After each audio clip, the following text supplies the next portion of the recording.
Hello বন্ধুরা!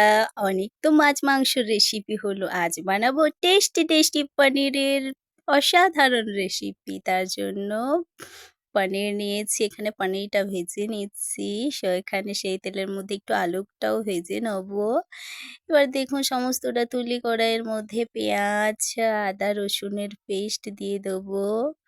এই সমস্তটা একসঙ্গে মিশিয়ে নেড়ে নেবো।